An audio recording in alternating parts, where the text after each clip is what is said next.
সুনামগঞ্জে মাঠে মাঠে দোল খাচ্ছে বোরো ধান। সোনালী ধান ঘরে তুলতে ব্যস্ত সময় পার করছেন কৃষকেরা।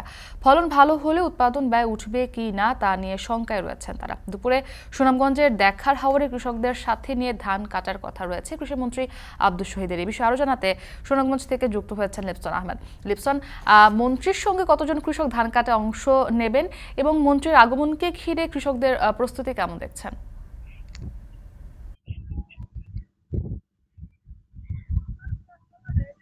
আহ মুক্তি যদি বলি, এবছর সুনামগঞ্জে বোরো ধানের বাম্পার ফলন হয়েছে, যার ফলে কিন্তু বৈশাখের প্রথম দিন, অর্থাৎ বৈশাখের শুরু থেকেই কিন্তু সুনামগঞ্জে যে 137টি হাওরের মধ্যে কিন্তু প্রথম অবস্থায় 30টি হাওরে ধান কাটা শুরু হয়েছিল। তারপর আজকের কথা যদি বলি, যে আজকে কিন্তু একটু পর কৃষিমন্ত্রী আব্দুল শহীদ সুনামগঞ্জের যে ডেকার হাওর রয়েছে সেই ডেকার হাওরে আসবেন। এমনকি এখানে প্রায় কৃষি বিভাগের পক্ষ থেকে কিন্তু সকল ধরনের আয়োজন করা হয়েছে। প্রায় শতাধিক কৃষককে নিয়ে কিন্তু তিনি আজকে রেখার হাওরে ধান কাটবেন। তবে একটি বিষয় জানিয়ে রাখি, চলতি মৌসুমে কিন্তু সুনামগঞ্জে প্রায় 2 লাখ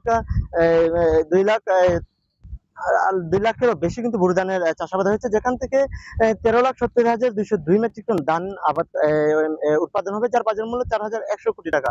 তবে কৃষকরা যেটি বলছেন যে প্রতি বছরে এবছরও বোরো ধানের ফলন ভালো হলেও কিন্তু তাদের যে দাম, অর্থাৎ দাম নিয়ে কিন্তু তারা একটা সংখ্যার মধ্যে পড়েছেন। কারণ যেহেতু বাজারে নিত্য পণ্যের পাশাপাশি কৃষি পণ্য যেগুলো রয়েছে, সার বীজ, সেগুলো দাম একটু বেশি, যার ফলে কিন্তু আসলে তারা এই যে দাম নিয়ে একটু শঙ্কায় পড়েছেন। তবে সব মিলিয়ে বলা যায়, যেহেতু এবার আবহাওয়া অনুকূলে থাকে, সুনামগঞ্জের বোরো ধানের ফলন ভালো হয়, কিন্তু তাদের যে স্বপ্নের ফসল সেটি কিন্তু আসলে কৃষকরা গড়ে তুলতে পারছেন। মুক্তি। লিপসন আহমেদ যুক্ত ছিলেন সুনামগঞ্জ থেকে। গণভবনে কৃষক